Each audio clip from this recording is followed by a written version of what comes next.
dufite Imana izi ibyitekereza ibyo yibwira kutugirira ni byiza si bibi kandi birenze ibyo twe twibwira n'ibyo dutekereza.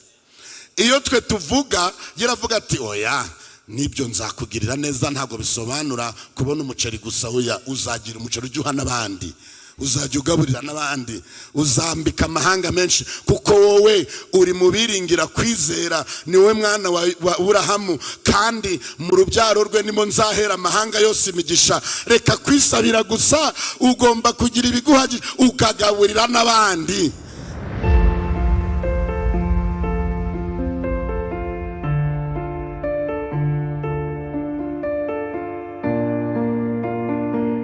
Ndagira ngo wongere unsuhurize uwo muri kumwe, mumbwirire ngo urakunzwe, wongere umumbwirire ngo tuguhaye ikaze hano kuri Harvest, itorero ryanjye n'umuryango wanjye, itorero ryawe n'umuryango wawe. Nawe udukurikiye online, nawe uzadukurikira, turagusuhuje. Kandi ndagira ngo nongere ngubwire ngo urakunzwe. Ukunzwe n'Imana, ukunzwe n'abantu bawe, uri uw'agaciro. Niba nta muntu urabikubwira, niba iki cyumweru waranyuze mu bigoye, mu biruhije, bikwereka ko nta gaciro ufite, bikwereka ko ntacyo umaze, ndagira ngo nongere ngubwire ngo urakunzwe. Urakunzwe, kandi ugukunda aruta bose. Naho isi yose yakuvaho ukaba umufite, ufite ibiguhagije. Urakunzwe cyane muri iki gitondo. Ndagira ngo nongere nshimira abashyitsi bacu bateranye kuri uyu munsi. Imana ibahe umugisha, mwahisemo neza, mwahisemo kuza hano kuri Harvest, ndetse n'abadukurikiye bwa mbere online, namwe mwese Imana ibahe umugisha kandi ikomeze kubagirira neza. Muje mu gihe cyiza aho turimo dutangira urugendo rw'inyigisho mu gitabo cya Malaki. Mu gitabo cya Malaki, izi nyigisho nahisemo ko twazita ngo ukuri guca mu ziko ntigushye. Ukuri guca mu ziko ntigushye. Bishaka kuvuga ko ukuri guhora ari ukuri. Ukuri ni ukuri ejo hashize, ukuri ni ukuri uyu munsi, kandi ukuri kuzaba ari ukuri n'ejo hazaza. Ni urugendo tuzamaramo ibyumweru 9. Tuzarebera hamwe ibyumweru 9 muri Malaki. Arabavuze ngo ibyumweru 9 ko Malaki ari gatoya, tuzahamara ibyumweru 9 gute? Ibyumweru 9 muri Malaki tuzarebera hamwe inyigisho zitandukanye. Ibi byumweru 2 bya mbere turabimara tureba muri rusange 50 ya mbere gusa. Umurongo wa mbere kugeza ku wa 5 niho tuza kuba kuri uyu munsi, ni naho tuzaba no ku cyumweru gitaha. Ndagira ngo rero mfatiye umwanya mbabwire ngo reka dufungure Bibiliya zacu muri Malaki. Nkuko nabivuze, uyu munsi turasoma umurongo wa mbere kugeza ku wa 5, ni naho tuzasoma no ku cyumweru gitaha. Ijambo ry'Uwiteka yahanuriye Abisirayeli aritumye Malaki. Narabakunze, niko Uwiteka avuga. Nyamara murabaza bati muti wadukunze ute? Uwiteka ati Esawu ntiyari mukuru wa Yakobo se? Ariko rero nakunze Yakobo, Esawu ndamwanga. Imisozi ye nyihindura amatongo, gakondo ye nyihimbwebwe zo mu kidaturwa. Nawe Edomu aravuga ati dukubiswe hasi, ariko tuzagaruka twubaka hari amatongo. Uwiteka Nyiringabo aravuga ati bazubaka, ariko nge nzasenya, kandi abantu bazabita igihugu cyo gukiranirwa, kandi ubwoko Uwiteka ahora arakarira iteka ryose. Murongo wa 5, n'amaso yanyu azabyirebera, namwe muvuge muti Uwiteka himbazwe birenze urugabano rwa Isirayeli. Mwakira ijambo ry'Imana. Mana, ibyanditswe byera byose byahumetswe nawe, kandi bifite umumaro wo kutwigisha no kuduhanira gukiranuka no kutwemeza ibyaha byacu, kugira ngo tube dushyitsi dufite ibidukwiriye byose, kugira ngo tubashe gukora imirimo myiza yose iyo wowe ubwawe wiremeye kera, kugira ngo tuyigenderemo. Urugendo dutangiye muri Malaki, reka utwereshe ukuri kw'ijambo ryawe.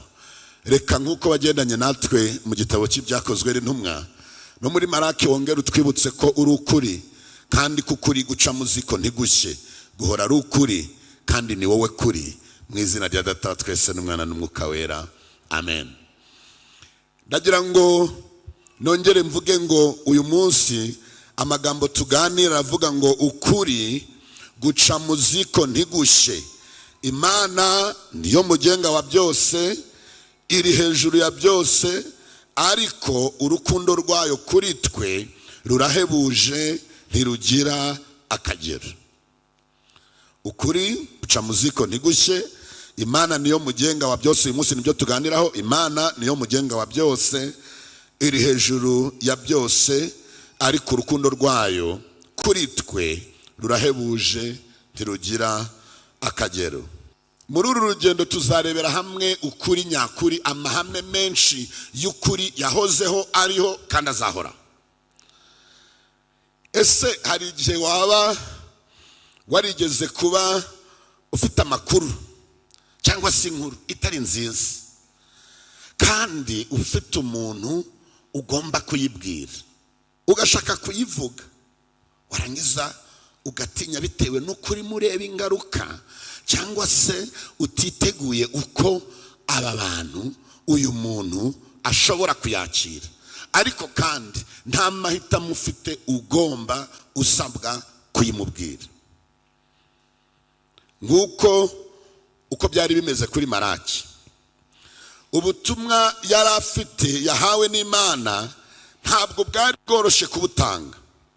Wari umutwaro yagombaga gutura, yari umutwaro Imana ubwayo yamwikoreje, kuko niyo yamuhaye ubutumwa. Nk'uko twasomye ngo ni ijambo ry'Uwiteka yahanuriye Abisirayeli aritumye nde?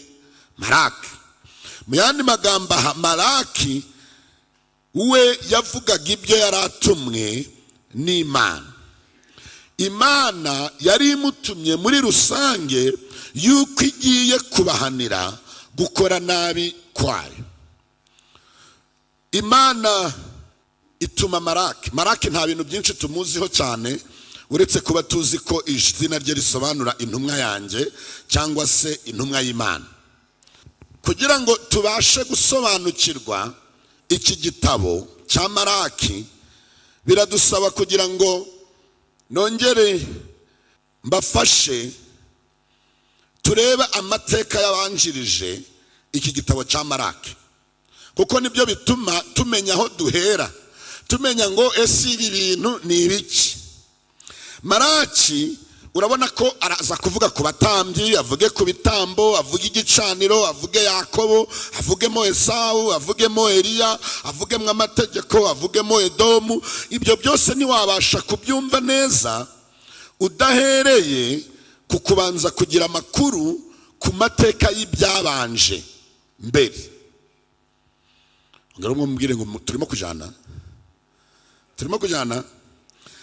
Ndagira ngo duhere kuri Aburahamu, hahandi mu mwaka nk'uwa 2100 mbere y'uko Kristo avuka. Imana isaba Aburahamu kuva mu gihugu cya Yice akajya i Kanani, aho Imana yari yamusezeranije ko izamugirira neza, ikamugira ubwoko bukomeye, kandi muri we akaba ari amahanga yose yo mu isi azaherwa umugisha. Mbwira muri kumwanga ko nari nkazi. Mumbwira ngo nari nkazi, ni wari ukazi. Aho ngaho 2100 mbere yuko Yesazi. Turakomeje. Nyuma aza kubyara umwana witwa Isaka, avukira gukomeza iryo sezerano ryo kuba ubwoko bw'Imana yatoranije. Turi hamwe? Isaka nawe aza kubyara abana b'impanga, aribo nde nande? Esawu n'uwitwa nde? Yakobo. Yakobo abari utoranywa ngo akomeze iryo sezerano ry'Imana ryo kuba ubwoko bukomeye, ntihatorwa Esawu kandi ari we wari mukuru. Ongera mumbwire ngo turi kujana. Isaka agira abahungu 12 batura muri Egiputa, bitewe n'inzara bahatuye, bitewe n'inzara yateye i Kanani igatuma basuhukirayo. Turi kujana, barahororokera cyane, agira umuryango munini, barakomera. Nyuma haza kwima umwami musha muri Egiputa. Ni wa wundi tuvuga ngo umwami utazi nde, maze arabatoteza, arabigarurira, abagira abacakara. Kubwo kubatinya bamara imyaka 400 muri ubwo bunyage, kugera ubwo tugera mu gitaro cyo Kuva, cyangwa se abandi bakunze kwita iyimuka Misiri. Niyo Egiputa mu 150 aho ngaho mbere y'ivuka rya Yesu, Imana ibakura mu buretwa, barangaje imbere na Mose, banyurira mu butayu bw'Isinayi, ari naho Imana yabahereye amategeko yayo. Aya mategeko muri rusange yarakubiyemo uko bagomba kuyiramya, uko bagomba kuyisenga, ndetse n'amabwiriza y'uko bakwiriye kubana hagati yabo. Ayo ni amategeko. Harimo amabwiriza agenga abatambyi, uhereye kuri Aroni wari mwene se wa Mose. Ariko urwo rugendo rwababereye urugendo rutoroshe ndetse rurerure. Ariko nyuma y'imyaka 40 baza kugera i Kanani mu gihugu cy'isezerano, bayobowe na Yoshuwa. Hakurikiraho imyaka 325 bayoborwa n'abacamanza batandukanye, aribo bayoboraga Isirayeli. Ongera umbwire muri kumwe ngo turi kujana muri byo byose, turi kujana.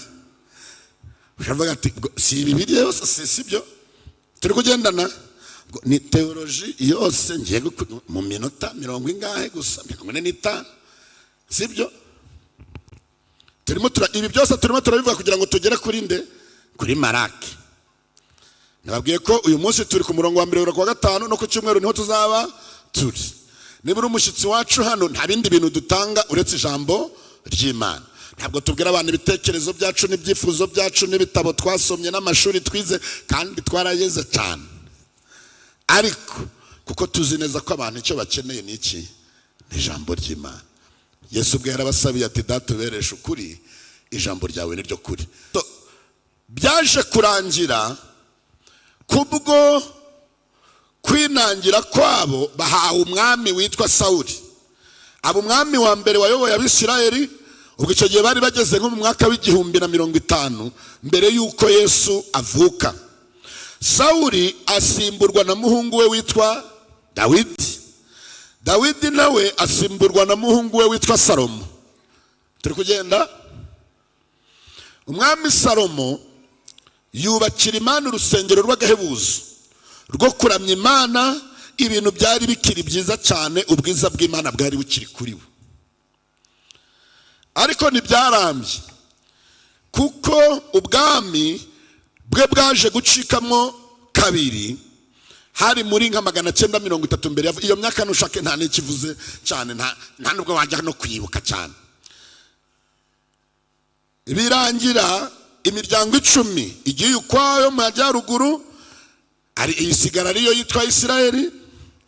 Indi 2 isigaye mu majyepfo yitwa Yuda. Ndagira ngo nkwibutse ko iyi miryango n'ubundi ikomoka kuri babahungu 12 bande. Okay, turi hamwe.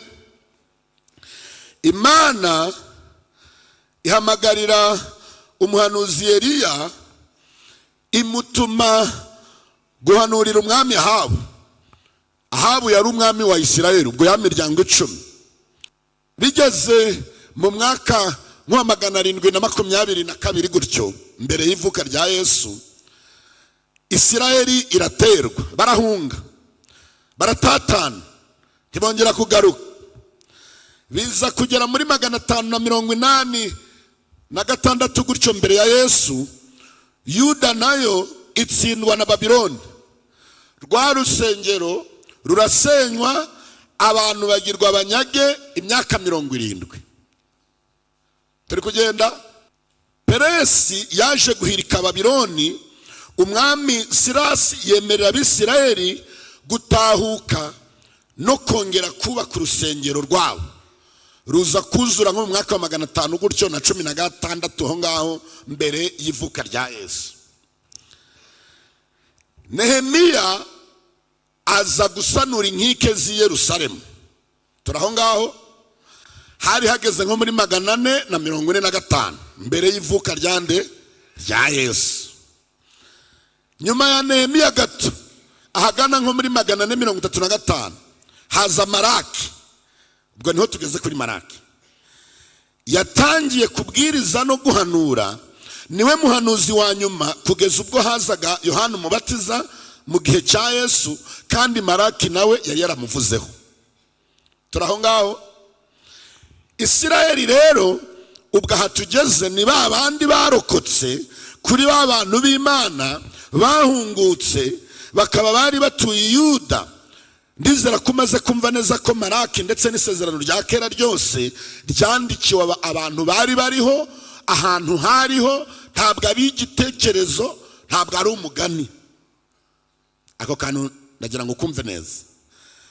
Urumva ko na amateka yabayeho, handikiwe abantu nyabantu babayeho mu gihe kizwi, ntabwo ari umugani, ntabwo ari inkuru, ntabwo ari igitekerezo, ntabwo ari umugani wa nkunda. Nande sinzi nakundaga imigani cyane ndi umwana yari umwe ko yaranezezaga, ariko ubu namaze gukora ngo iriya migani yose zari inkuru, yari imigani koko. Aya yo ntabwo yari imigani, ni amateka y'ibyabayeho. Ubwo kugira ngo dusobanukirwe tubanje kubenza ibyari genze ute ibyabanje mbere. Noneho kugira ngo tubashe gusobanukirwa ubutumwa burimo muri Maraki, biradusaba kwitegereza neza ubwoko bw'imyandikire y'iki gitabo. Iki gitabo cyanditse gute? Maraki ni ubuhanuzi bw'igisigo, yanditse nko mu buhanuzi bw'igisigo, bimwe tukunze kwita ngo poetic prophecy. It's poetic. Niyo mpamvu bukoresha imvugo n'amagambo ashushanya ubusobanuro. Ndagira ngo hari umurongo twasomye nk'uwa 3 aho twavuze ngo Imana iravuga ngo Esawu ndamwanga, imisozi ye nyihindura amatongo, gakondo ye nyihimbwebwe zo mu kidaturwa.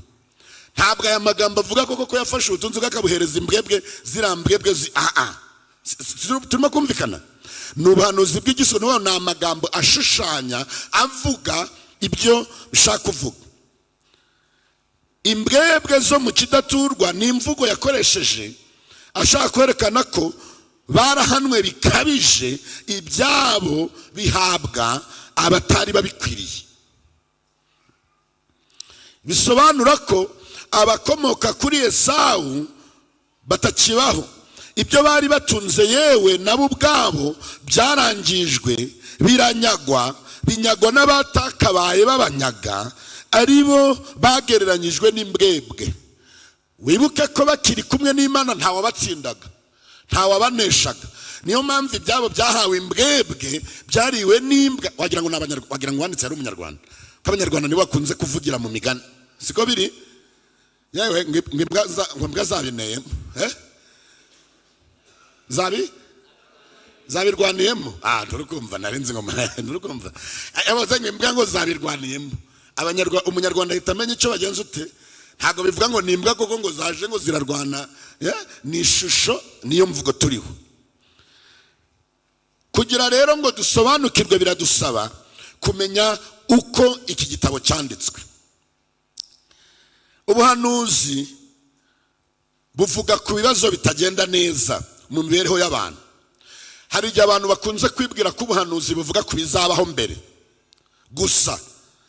Hari ubuvuga ku bizabaho mbere, ariko iyo urebye ubuhanuzi bwinshi nka 90% by'ibyahanuzi bwanditswe byavugaga ku bibazo biriho, ibyo abantu batarimo bareba, batarimo bumva vuba, ibikwiye kuba. 10% gusa nibyo byavuga ku bizaba nyuma, kandi niyo nyuma nayo yarageze. Imana ihanura abantu bayo uyu munsi ku mibereho yabo no kugira ngo babashe kwihana ibyaha. Ubuhanuzi rero budukangurira kubasha kubona ibintu biducika mu gihe tutabyitayeho ngo dusobanukirwe n'iki Imana ishaka kutubwira umunsi wa none.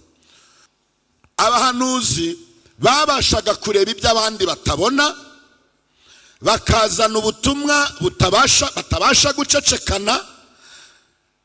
Ndagira ngo nawe muri iyi minsi uko tugenda tusaba Imana itwigishe kubara iminsi yacu, itwigishe kubara iminsi yacu uburyo butuma dutunga umutima ufite ubwenge, itwigishe gusaba ngo Mana n'iki urimo uvugana nanjye muri iyi minsi, n'iki ijambo ryawe ririmo rinyigisha muri iyi minsi, kugira ngo tubashe gushyira noneho mu ngiro ukuri tuzigira muri iki gitabo.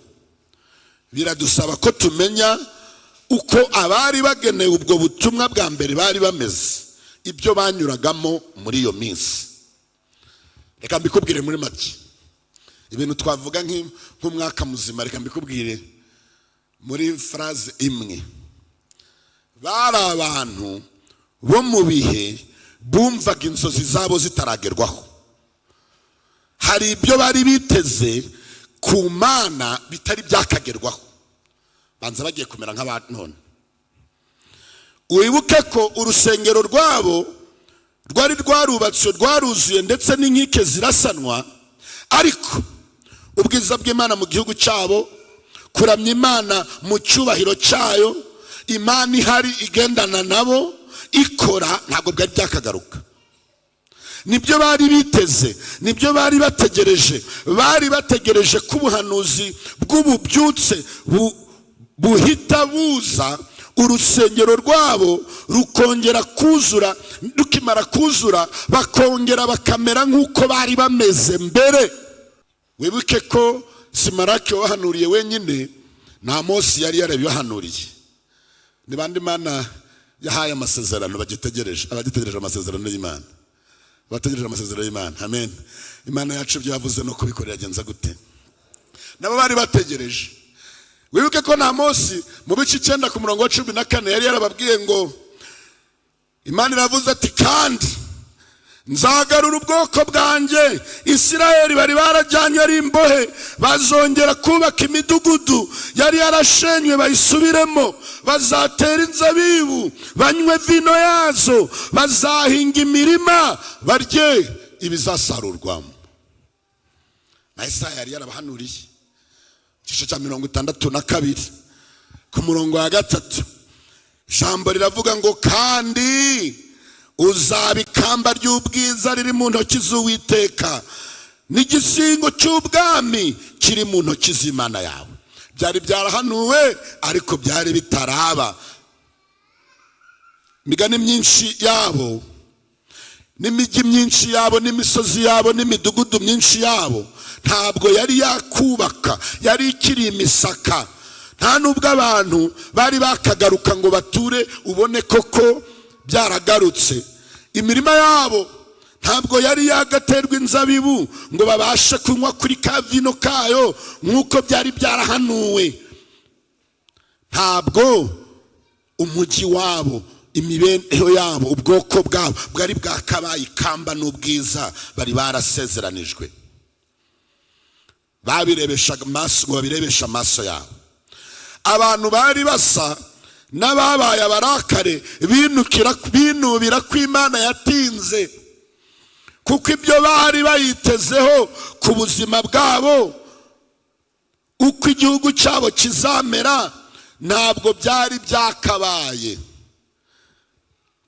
Hari amasezerano Imana yakubwiye, humura humura humura, ngo ntuve mu masezerano nta mpamvu. Niko bari bameze nabo. Hari igihe tujya ducika intege, hari igihe tujya twumva nk'aho Imana iri kure yacu, hari igihe tujya twumva nk'aho itatwumva, hari igihe tujya tuvuga ati, Imana nawe waratinze mbivuyemo. Aho wavuze ngo uzampa urugo rwiza, aho wavugiye ngo nanjye nzakora ubukwe nk'abandi, aho wavugiye ngo uzangirira neza, ese uzangirira neza nanganye na Sara? Ndagira ngo nongere nkubwire ngo Imana yacu iri hejuru ya byose, ariko urukundo rwayo kuri twe rurahebuje ntirugira akagero. Mu gihe cyose ibyo wari witeze n'ibyo Imana ikugenera bitaraba, uba ufite ikibazo. Kugarura Isirayeli no kongera kubaka urusengero sibyo byari ingenzi cyane ku Mana, kurusha kubona ubwoko bwayo buyikorera, buyikunda, bukundana, bufashanya, buyubaha no kuyishyira imbere muri byose. Nibyo Imana yo yari bategerejeho cyane kurenza ibindi. Ariko bo bari bategereje kubona vino mu mirima, bari bategereje kubona amazu ya hano, kandi batazi yuko Imana iravuga ngo nzabaha umugisha mukiri hano, ariko ikiruta byose mbabikiye ubugingo buhoraho.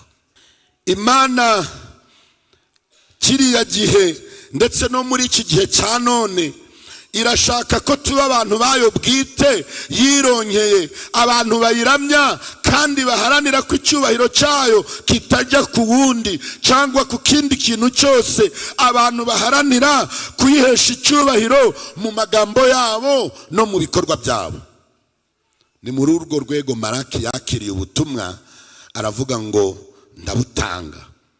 Imana itangirira ku kibazo nyirizina, ivuga ku gushidikanya kwabo ku rukundo rwayo kuri bo. Imana ikoresha ikiganiro hagati yayo n'abantu bayo. Imana ihera kuri ya magambo twasomye. Ndagira ngo ngere uterere ijisho aho ngaho kuri Bibiliya yawe ku murongo wa 2, amagambo Imana yatangiriyeho. Imana ubwayo amagambo babwira, amagambo tubwira kuri uyu munsi, iravuga ngo narabakunze. Narabakunze. Uko niko kuri kwa mbere tuza kuvugaho, nuko Imana igenga byose. God is sovereign. Imana igenga. Imana iri hejuru ya byose, iriyobora, irigenga, ikora ibyo ishaka, ikabikorera igihe ishakiye. Mwero muri kumwe ngo Imana ntabwo igengwa n'amarangamutima yawe. Hari abantu bakirinjije mu gakiza bavuga ngo Mana, ngo rero ngo nutankorera iki ngo nanjye ngo ndavuze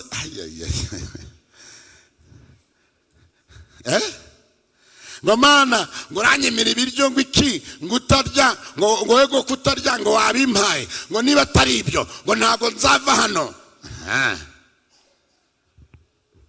Imana iri hejuru, igenga byose, ikora ibyo ishaka igihe ishakiye, kandi nta kigenza gute. Nubwo ihereye kubabwira ngo ba bantu bari barategereje, bararambiwe, bari ngo mbivuyemo, amasezerano yaranze kuza, bumva Imana nta n'iki kibabwiye, igiye kuvugana nabo, ihera ku ijambo ngo narabakunze. Kandi yavuze mu Giheburayo, Igiheburayo kivuga iri jambo bakoresheje rivuga ngo narabakunze, ndabakunda kandi nzabakunda. Narabakunze, ndabakunda kandi nzabakunda. Nubwo mutekereza ko nabibagiwe, nubwo mutekereza ko ntakibakunda, nubwo mutekereza ko amasezerano twagiranye nayibagiwe, sibyo, kuko narabakunze, ndabakunda kandi nzabakunda. Nubwo ubuzima mubayemo butameze nk'uko mubyifuza, yewe nibunameze nk'ubwo mbifuriza kandi nzabagirira, ariko ndagira ngo mbabwire ngo ndacyabakunda. Harvest ndabakunda, Chemi ndabakunda, Almag ndabakunda, bagabo namwe bagore ndabakunda, basore n'inkumi ndacyabakunda. Narabakunze, ndabakunda kandi nzabakunda. Narabakunze kandi arikoresha mu gihe urakivuga gifite continuous tense, gituruka inyuma kikageraho turi kikarengana imbere. Narabakunze. Urukundo rwanjye ntabwo ruri mu gihe, urukundo rwanjye ruheraho rutangirira. Nzaba nagukunze, ndagukunze uri umwana nonaha, nzaba ngukunze uri inkumi, uri umubyeyi, nzanagukunda wicara bakagukenyeza.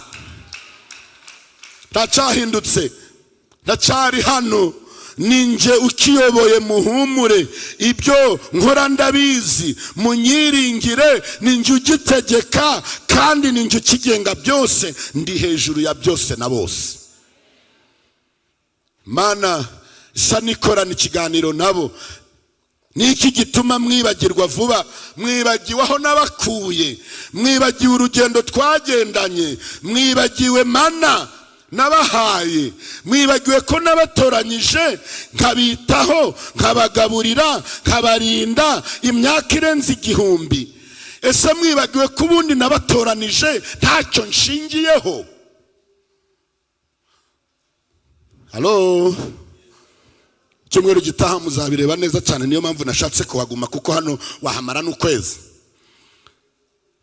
Narabakunze ntacyo nshingiyeho. Abana bavutse ari impanga bari mu nda, Bibiliya ivuga ngo Imana ikunda umwe yanga umwe.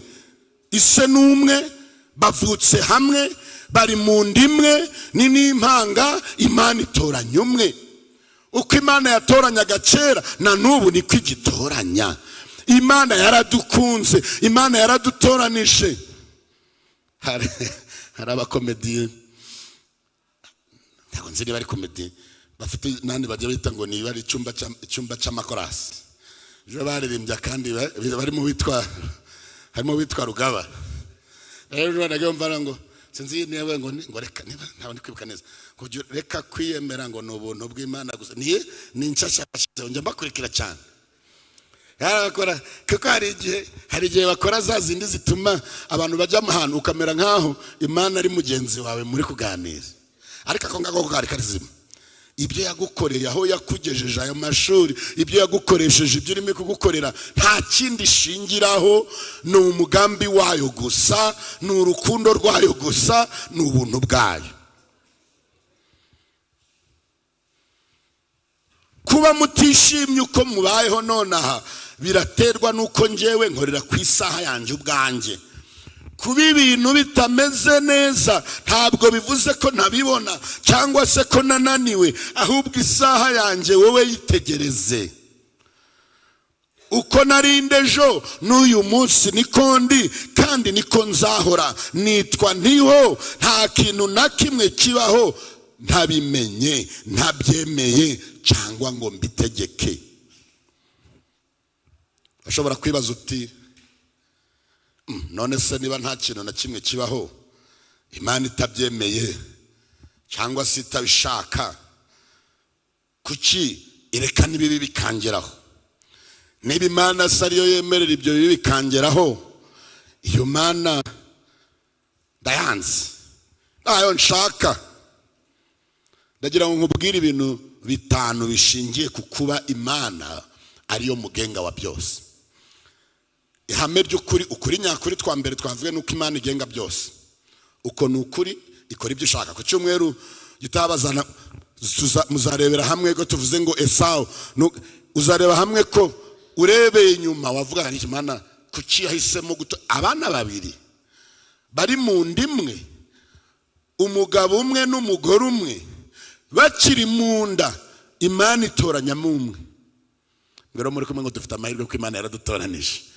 Mwambwire ngo mu Imana yatoranije turimo.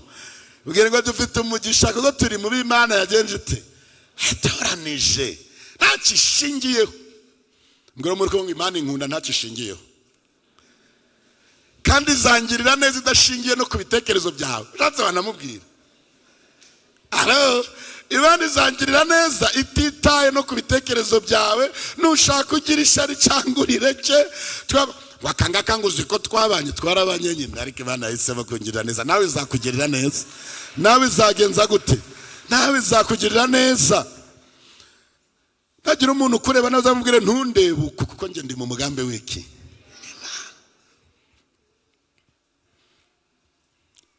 Imana igenga byose, bisobanura Imana ni nziza. Akambere nuko Imana ni nziza. Zaburi ya 34 ku murongo wa 9 haravuga ngo ibintu 5 Imana ni nziza. Cyambere Imana ni nziza. Nimusogongere mumenye yuko Uwiteka agira, umfashe duhimena amashyi menshi. Zaburi ya 86 umurongo wa 5 uravuga ngo kuko wowe mwami uri mwiza, witeguye kubabarira kandi wuzuye imbabazi kuba kwambaza bose. Bareke duhimana nzima. Umva, imbabazi zayo nizo zangiza uwo ndiwe, imbabazi zayo nizo zakugiza uwo uriwe. Hari abantu bakwira ngo yaturamuze ngo ibintu yabagamo, n'Imana yarabimenye, irangije irambabarira, irangije impa amateka masha. Uri kugira ngo nibanga umbikiye? Oya, ibyo byose nabibwiye Imana, irabizi, ntacyo nayihishe, kandi yo ntigenda imvuga, nayibwira byose kuko yo ihora yiteguye kumbabarira. Imana ni nziza, Imana igenga byose, ariko Imana ni nziza. Zaburi 119 68 aravuga ngo uri mwiza kandi ugira neza, ujye unyigisha amategeko wandikishije. Iyo tuvuze ngo Imana niyo mugenga wa byose, tuba tuvuze ngo ni nziza. Tuba tuvuze cya kabiri ngo Imana izi ubwenge kandi turusha ubwenge. Icyo kintu nkivuga kenshi. Imana niyo mugenga wa byose, tuba tuvuze ngo izi ubwenge kandi iturusha ubwenge. Abaroma, Pawulo yandikira Abaroma ku gice cya 11 ku murongo 33 aravuga ngo mbega uburyo ubutunzi bw'ubwenge n'ubumenyi by'Imana bitagira akagero, imigambi yayo ntishirika, n'inzira zayo ntizirondoreka. Iyo niyo Mana dufite. Imana izi ubwenge kandi turusha ubwenge. Mbwira muri kuvuga Imana izi ubwenge kandi kurusha ubwenge. Hari abantu banyira ndabizi, ubareba ukabona ni nkaho bo bazi byose. Ndagira ngo buri munsi ujye wibuka yuko Imana izi ubwenge kandi turusha iki. Zaburi 18:30 haranditse ngo inzira y'Imana iratunganye rwose. Maze Yesaya we ku gice cya 55 ku murongo wa 9 aravuga ngo nk'uko ijuru risumba isi, niko inzira zanjye zisumba izanyu, n'ibyo nibwira bisumba ibyo mwibwira. Mbanashizeho na wa wundi uvuga ngo umutima w'umuntu ni ushukana kuruta ibindi bintu byose bigenza gute, bishukana. Ko hari umuntu ujya wumva ngo njyewe ngo ndicara ngo nkumve icyo umutima wanjye umbwira ngo akaba ari cyo nkora. Herere bibiri, aho kwicara ugasuzuma icyo ijambo ry'Imana rivuga muri iyo situation urimo, ngo ndicara nkumve icyo umutima wa Bibiri iravuga ngo umutima w'umuntu ni ushukana kurenza ibindi byose bigenza gute, bishukana. Imana turusha ubwenge. Yesaya yabivuze neza ngo nibyo nibwira bisumba ibyo mugenza gute.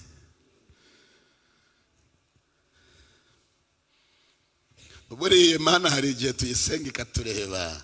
Icyiza rero burya cyo gusenga, alo, nuko iyo dusenga burya, nagira mu ndebe hano nta mwanya mfite wo kubisobanura neza, ariko byumve, buriya iyo dusenga amagambo tuvuga kenshi ntacyo abwiye Imana. Igifite icyo kibwiye Imana ni ukuba twibutse ko hari iri hejuru, tugaca bugufi tukayitura ibibazo dufite.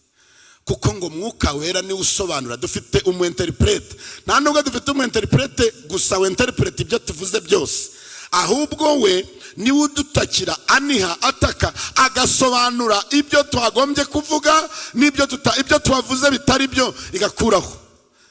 Hari igihe nicaraga kera ndi mu bukode mbura amafaranga y'inzu. Buriya rero iyo umuntu ari umukene asenga amasengesho y'abakene,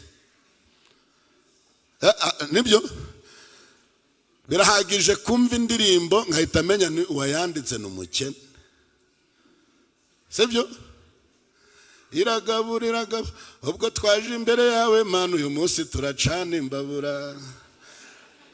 Uwandikiye ni ukuvuga ngo muri stoke biba byamanutse. Halo?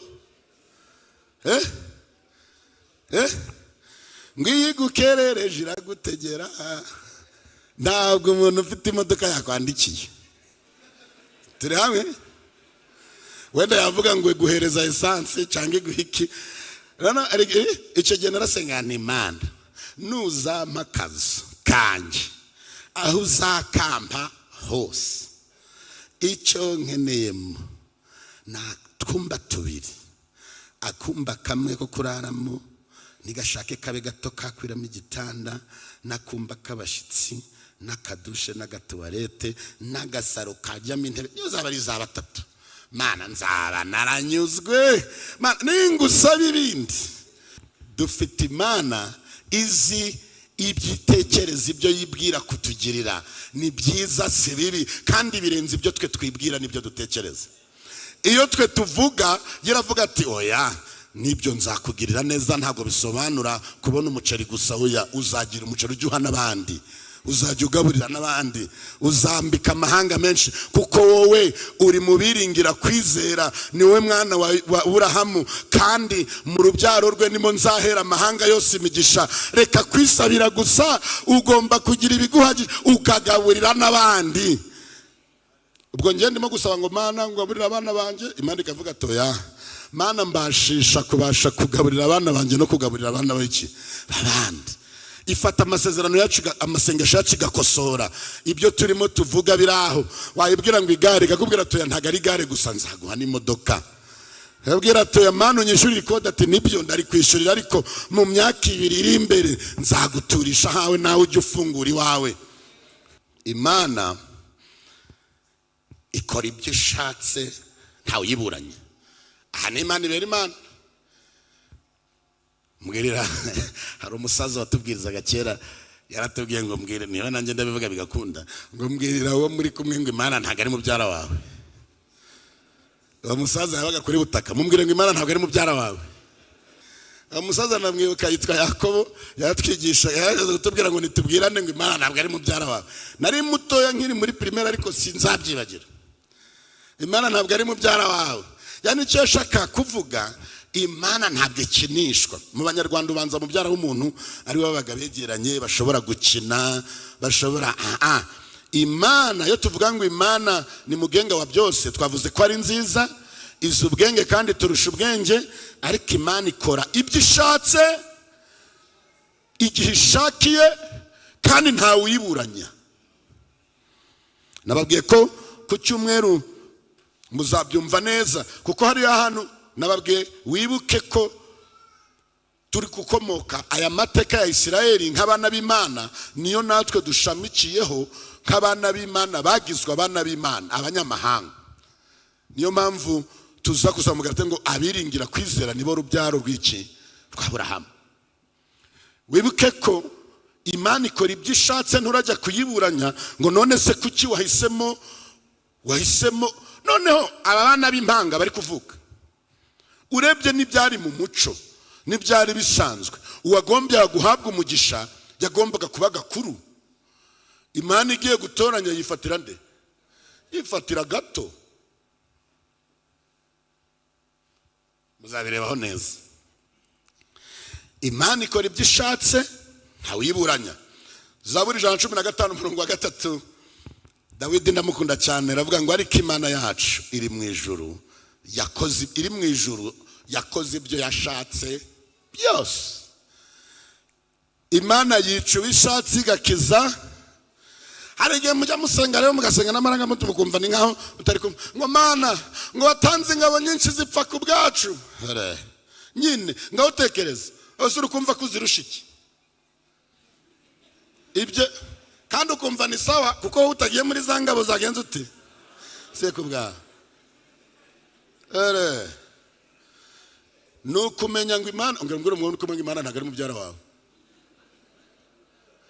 Niyo mpamvu tugomba kwiga kugira ngo Mana dufashe, kugira ngo aya magambo wandikishije dukundire ijambo, naho rivuga ibyo tutumva tubyemere, tubyakire.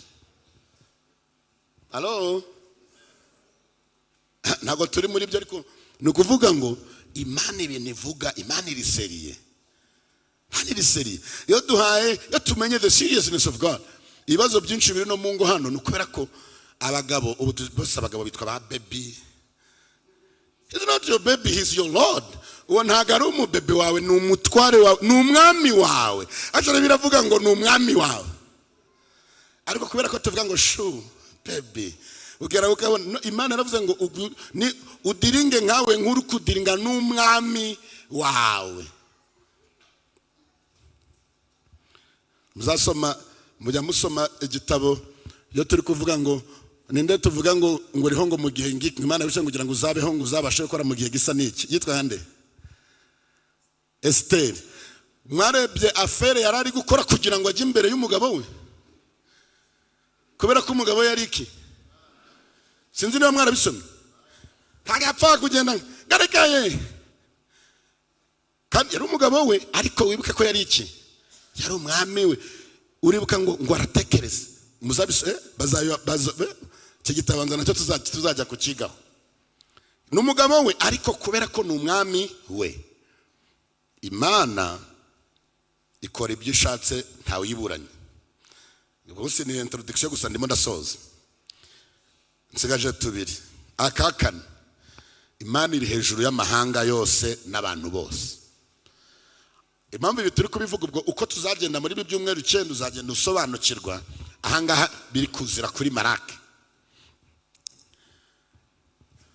Zaburi ya 33 murongo wa 10 muravuga ngo Uwiteka ahindura ubusa imigambi y'amahanga, akuraho iby'amoko yibwira. Imigambi y'Uwiteka ikomera iteka ryose, ibyo yibwira mu mitima we bihoraho ibihe byose. Imigani 19:21 mu mutima w'umuntu habamo imigambi myinshi, ariko inama y'Uwiteka niyihoraho. Akanyuma mvugaho, Imana iri hejuru y'ibitubaho byose.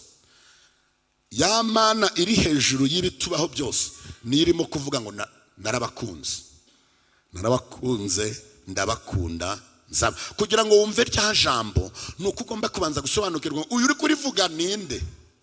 Amfete hari umuntu ushobora kujya kureba nkamugenda nkamutura ikibazo akambwira ngo humura ndi kubyigaho ndi kubitekereza, ngagenda ngasinzira, kubera ko uwo muntu n'ikibazo ndi kumujyanira yari ikibazo nzi neza ko aragishoboye, ni gito kuri we, akaba yambwiye ngo wowe humure byo ndi kubitekerezaho, icyo ngicyo kirakemuka, humura, ndagenda ngasinzira. Yari Imana, wabyumvise? None Imana rero yikubwiye ngo narabakunze, iyo ibiragusaba kubanza kumenya ngo ubivuze ninde. Ariko hari undi wambwira ngo humura ndi kubitekerezaho. Hari igihe tuba dufite nk'utubazo mu rugo, none twaturimo kuganira, ngabaza je none se je turabigenza gute, kambwira ngo ndabanza mbitekerezeho banaza kukubwira uko twabigenza. Yewe naho arabitekerezaho, ariko ntago birahita bituma ndekeraho nanjye gutekereza ngo nuko je yari kugenza gute. Siko biri ngo kubera ko je yari gutekereza nimbe ndetse nanjye ubwo turatekereza twembi. Ariko iyo nashonje mu maje akavuga ngo ndi kubite buretse ndaje, ndagenda nkicara ngatege ko nzi neza ko ari kugenza ute, ariko je yambwiye ngo ndashonje ngo buretse ngo ndi kubitekerezaho ngo ndaje.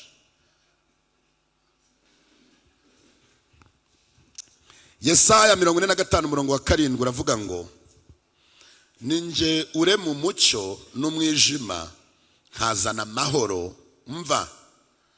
Umva biri muri birani yawe nawe isoma. Ahangaho uyu murongo niwo ngiye gushaka kugira ngo ninje ure mu mucyo nkarema n'iki, nkazana amahoro, nkazana n'iki, n'amakuba. Byanditswe muri Bibiliya, reba no mu yawe. Yesaya 45 murongo wa 7. Imana iri hejuru kugira ngo ibitubaho byose.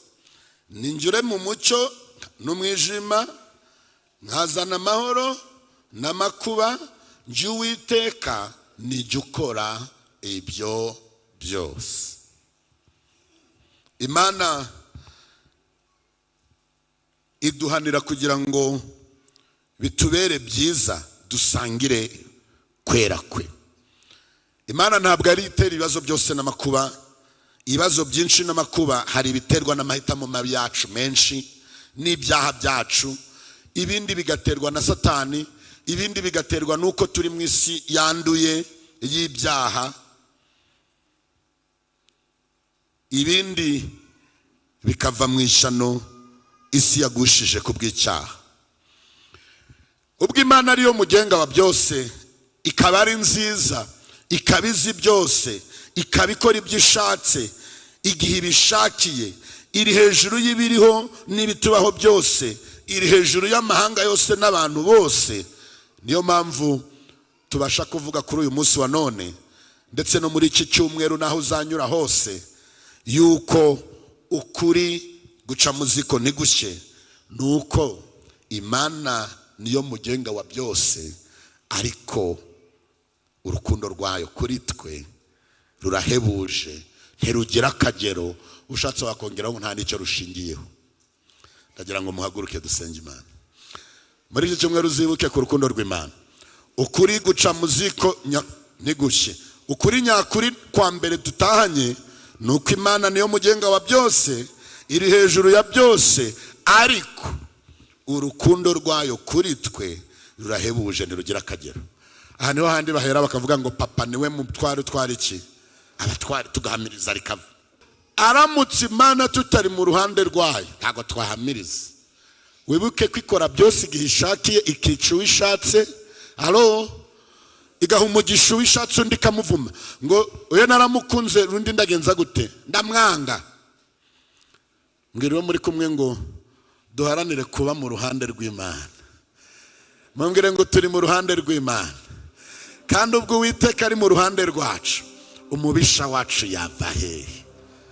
Ndabasabira kugira ngo umurimo muzerekezaho amaboko yanyu muri iki cyumweru. Muzibuke ngo Imana iri hejuru ya byose, ni umugenga wa byose, ifite imbaraga zose, ikora ibyo ishaka igihe ibishakiye, ntawe uyijyana mu rubanza, ariko irankunda urukundo rutagereranwa, irankunda urukundo rudashingiye kuri njyewe, ningwa nzanabyo. Niho Dawidi agera kuvuga ati wa mwanzi wanjye we winyishima hejuru, kuko ningwa nzagenza gute, nzabyo. Kubera ko azi neza yuko Imana iri hejuru ya byose, ariko irankunda.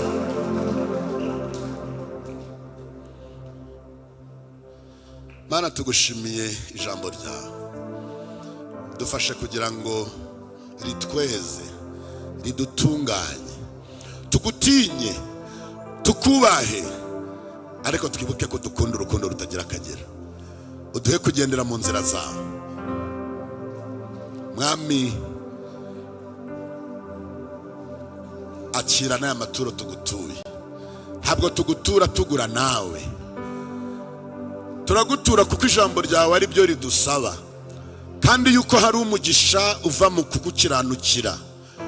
Uturinde kukubahuka, uturinde kugutura ibidafite umumaro, uturinde kuza imbere yawe uko twishakiye, maze nawe umugisha wawe ugendane natwe.